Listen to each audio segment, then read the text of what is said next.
Hello and welcome to the Daily Meal for Saturday the 1st of April 2023. Today was match day and it was pretty good.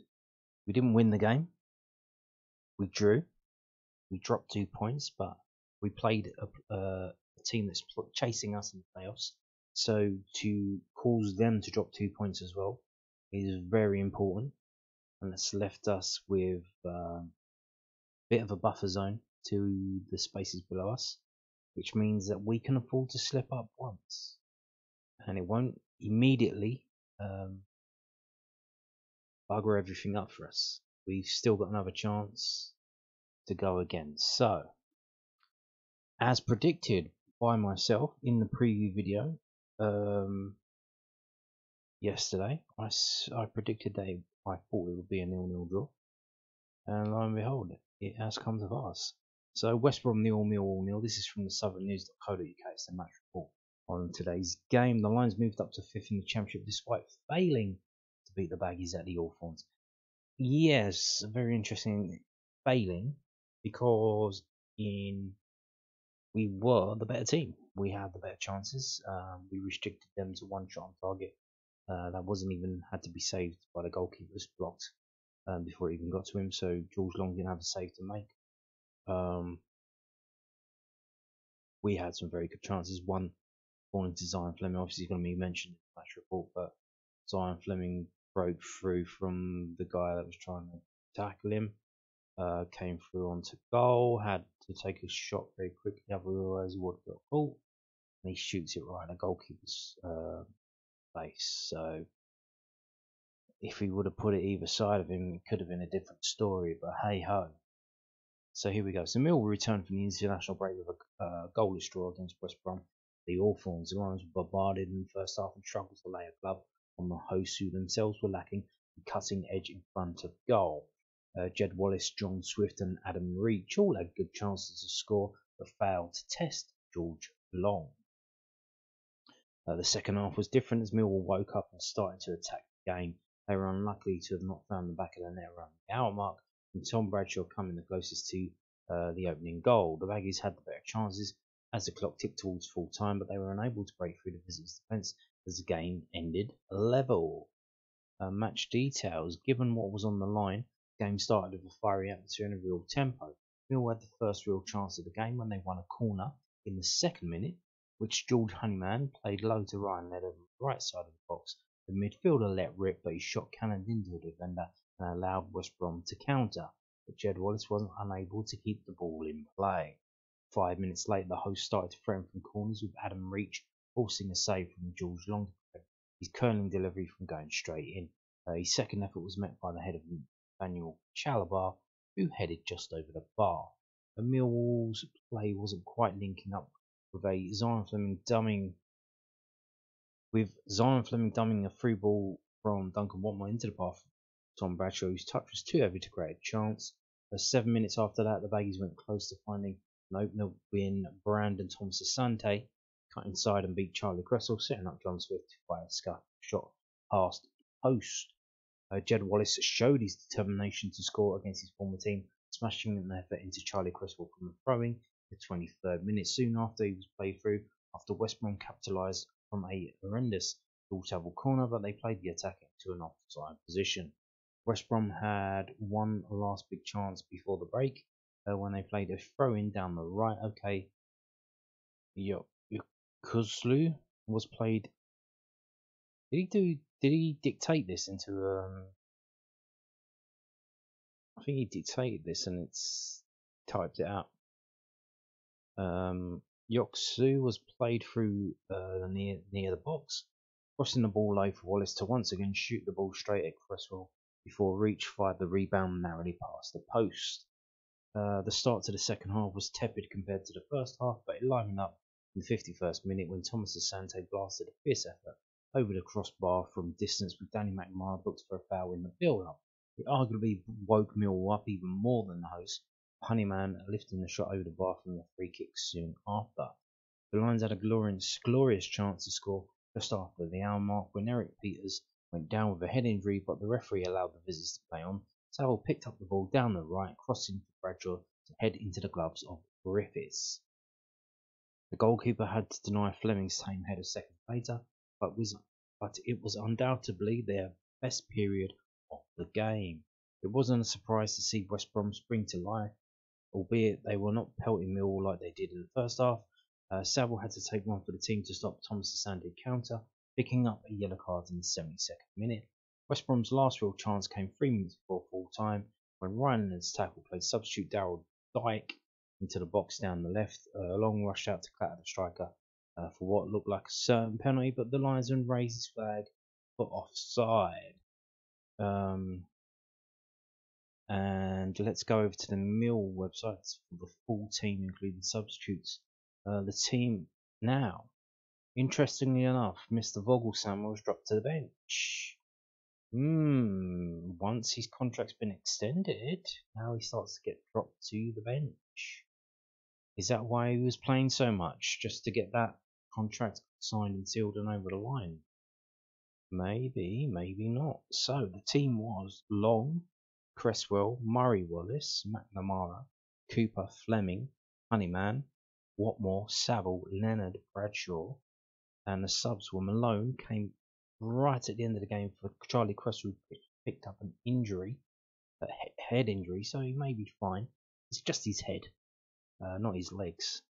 If you're a footballer, certainly want to injure your head and not your legs. Shackleton came on for Fleming in injury time, as well as Hutchinson on for Honeyman.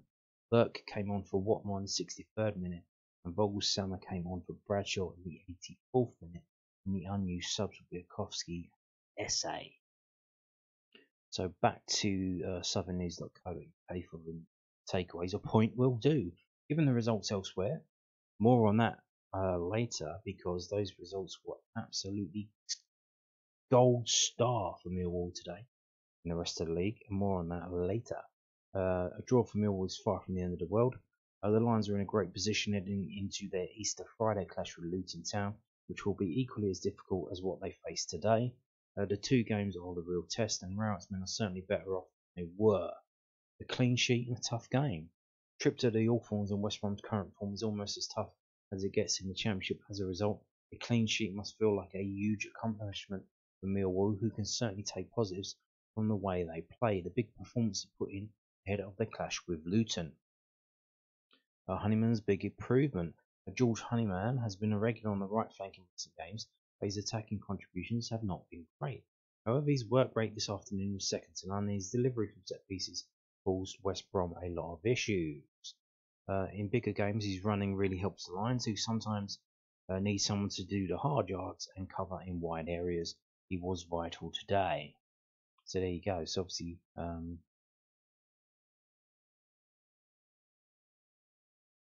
Honeyman playing instead of Vogelsama. Watmore coming in on the left hand side. So there you go. That was it. The draw. So moving on to the post match comments before we have a look at the table. Here we go. This is from londonnewsonline.co.uk. A Millwall boss impressed by his side's composure in all forms stalemate against West Bromwich Albion. Millwall manager Gary Rowett praised the composure of his players as they recorded a 0-0 draw at Championship playoff rivals West Bromwich Albion this afternoon. The result means the Lions have now got a 4-point gap. 1, 2, 3, 4 over 7th place Norwich City and climbed to 5th in the table. Both the Canaries and Coventry City lost this afternoon and saw their hopes of making the top 6 made even trickier. The Lions keeper George Long did not have a shot to save, a really impressive feat considering the Baggies came into the contest with a record of 10 wins and an 11-game undefeated run at the Hawthorns.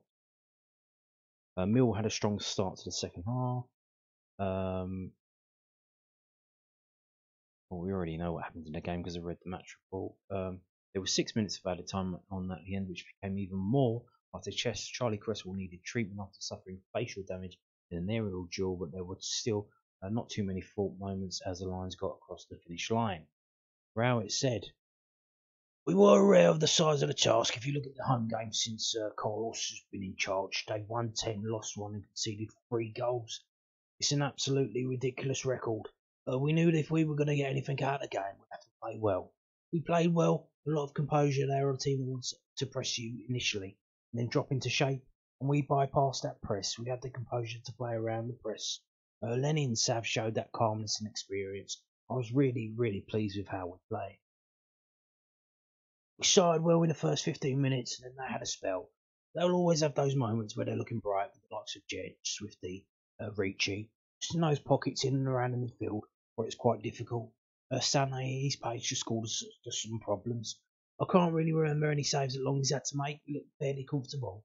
We had the better chances. Bradder's chance is excellent. He's headed it onto his shoulder. Any type of contact, that's 6 yards out of a free header. He'll be really disappointed. Coops had one similar that he's just mistimed. We had a couple of other moments. Bradder's nicked a goal kick and just needed a bit of calmness. We would have had turned it into a really good chance. West Brom hadn't played for 3 weeks and they've just lost O'Shea and Malumbi, which maybe just loses that little bit of continuity. I felt there was some real opportunity to drag the game into deep water as the game went on. We are a strong team. We're a fit team. We made it difficult. As the game went on, I felt we were the team more likely to pinch something. I don't think either manager could necessarily complain about a point. I think we will certainly be more pleased with the result and the performance. Indeed, now, something Gary Rowett mentions there, which I haven't really considered pre-match, was, of course, West Brom, before the international break, was the FA Cup weekend. West Brom's game was postponed because they were supposed to play either Blackburn or Sheffield United, I'm not sure. So that means, yeah, they had 3 weeks off, which is not ideal for them, but hey ho. Moving on to some more comments from the manager. This is also from londonline.co.uk. We have to ruffle some feathers. Millwall boss Rowett gives verdict in championship playoff race after a point at West Brom. Gary Rowett reckons his Millwall side have to ruffle a few feathers if they want to achieve their championship playoff target. The Lions are fifth in the table, with 7 matches to go after a 0-0 draw at promotion rivals West Bromwich Albion today. West Brom came to the contest knowing a win would mean they had the chance to jump above the South Londoners if they won their match in hand. But the draw, Millwall's 10th of the season, means the Baggies are still 5 points behind. Blackburn's 1-0 defeat at Birmingham saw them slip below Rowett's side. I'll be honest, I've not seen the results, said the Lions boss as he conducted post-match duties in the West Midlands. I've not seen the table. Someone said we're fifth. I've no idea what the numbers are. We are where we are. We've worked incredibly hard to be where we are.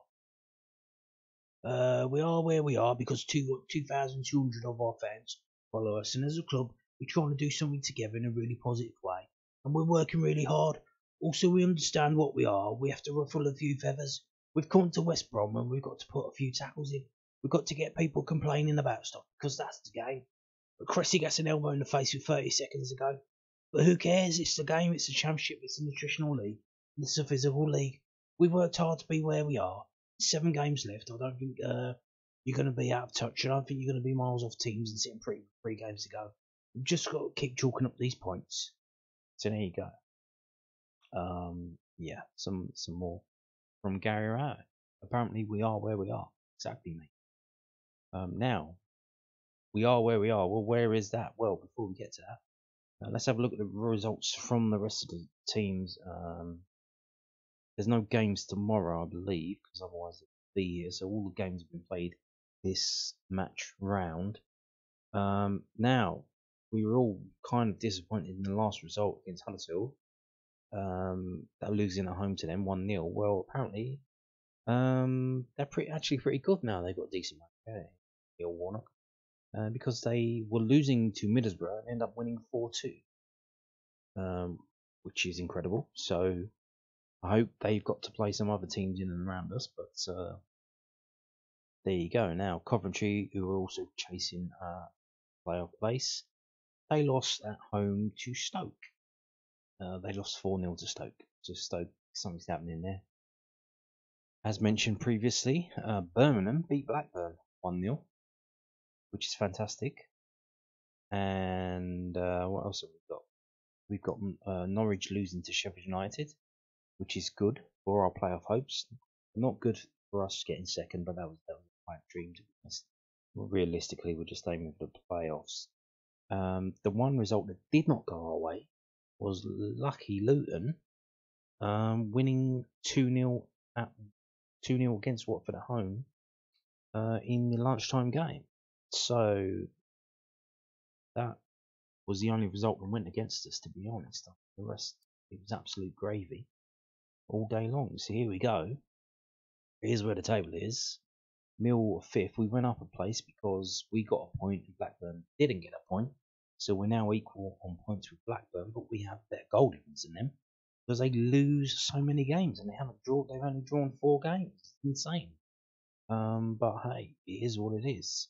We are where we are, as Garrett said 3 times in that interview. Now Luton. So this is incredible. So there's a 4-point gap from where us and Blackburn are to Norwich and Coventry. And then there's a 5-point gap to West Brom and Preston now. So that's pretty good. But there's a gap upwards as well. There is now a gap to Luton because they don't stop winning. They just keep winning. Could they get second place? Could Luton get second place? Well, in order to do that, they'll probably have to beat us on Friday. So I hope they don't. But it could be a possibility that they're getting second place because it's they're now level on points with Middlesbrough on 67. They've lost only 8 games, which is less than the Sheffield United, who are currently in second place. Who've lost 1 more and 9. So, and there's only a 6-point gap between. So there's a 6-point gap between 5th and 6th, and 4th and 3rd. 6-point gap, and there's a 6-point gap between 3rd and 4th and 2nd. So there you go. But as we've seen, we now have breathing space. There is a 4-point gap to 7th and 8th, and not only that, but there's another team in the target line if they were to get caught, because we have a better goal difference. So there you go.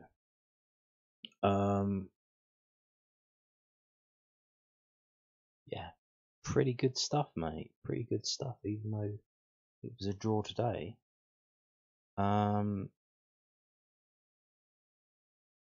So looking ahead, let's have a little look ahead to obviously Friday's games. All the games are taking place on Friday.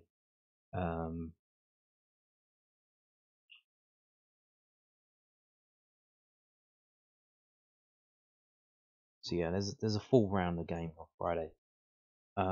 We're at home to Luton's. We know that. We're a lunchtime kickoff. It's live on Sky Sports. But what's happening in the rest of the league that could possibly do us a favour? I don't know. Let's have a look. Sheffield United, Wigan, no. Blackburn, Norwich. Haha, here we go. So Blackburn versus Norwich. So obviously if one of them wins, that will knock the other one out. That will, one of them wins, the other team will drop 3 points. If it's a draw, they'll both drop 2 points, which will be handy for us. You've got Sunderland versus Hull. Gee, I don't think that's a full. Oh, you got West Brom away at Rotherham, so they might win that. Who else are we looking at? Coventry. The Coventry away to Swansea. That's not going to be an easy game. So yeah, but we have the chance to set the pace because we are the early kickoff, and there you go. Millwall 5th. Millwall 5th. We now have some breathing space. We can afford to slip up once and it won't immediately punish us. Fantastic stuff. Now, that's enough from today's stuff. Let's move on to the rest of the news from today. So, noticed this the other day. Mill's under 21 game that is on Monday has been moved to the Den. It's the first game that's been at the Den since November. So obviously, if you can, get down there and support them, because they are absolutely amazing and they're trying to win the league and then win the championship overall. So they're playing Burnley. So Mill under 21s take on Burnley, the Professional Development League at the Den, on Monday the 3rd of April, kick off at 1:30 p.m. And tickets are now on general sale, or you can just walk up and buy tickets on the day. Tickets are priced at £5 adults and £1 under 16s. Under 16 season ticket holders, however, are free of charge. And it is school holidays. It is school holidays, so if you're stuck with something to do, voila, there you go. Yeah, they are selling tickets now, but like I said, you can just walk up. This was a last minute thing. I don't know if they just realised it was Easter holidays and they wanted to do something. No, they do have. There's a Junior Lions Day Sunday. Is it next week or the week after? I don't know. But yeah, they put this game on at the Den. Like I said, it's the first 121s game at the Den since November. So yeah, if you can get down there, get down there. Now moving on to this, I don't normally talk about the under 18s because they're still basically kids, and there's a massive jump from the under 18s to the under 21s, and let alone then another jump to the first team. So a lot of the players in the under 18s, you probably, it's not kind of fair to kind of know about them and learn about them, because to be fair, a lot of them probably won't end up playing for Millwall or even playing professional football. So it's not really fair on them to big them up and boost them. But just wanted to mention today they were losing against Birmingham. They were 1-0 down after 4 minutes. They were 3-1 down. They had 10 men. What do you think happened? Now, I don't know what this keeps happening with the under 18s and the under 21s. I don't know if it's the training that they do, the fitness that they've got. They seem to just come on like a train right at the end of games. It's absolutely amazing. So, like I said, 65th minute, they're losing 3-1. 3-2. 3-3, equalised. Boom. Job done. 4-3, 90th minute. 10 men, they go up 4-3 and they win the game. There you go. And not only that, I believe that they're top of their league as well. So we've got the under 18s, the under 21s top of the league, and the first team, fifth in the championship table. Absolutely incredible job all round through the entire organisation at Millwall. Fantastic stuff. So there you go, the Millwall under 18 team there. Been a real interesting game day this morning.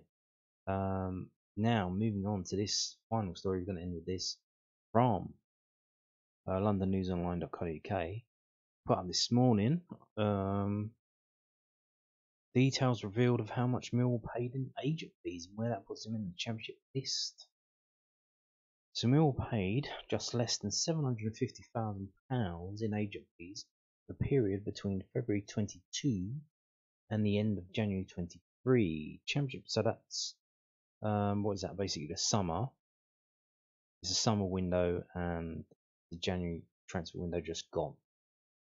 Championship clubs spent a total of 36.3 million, which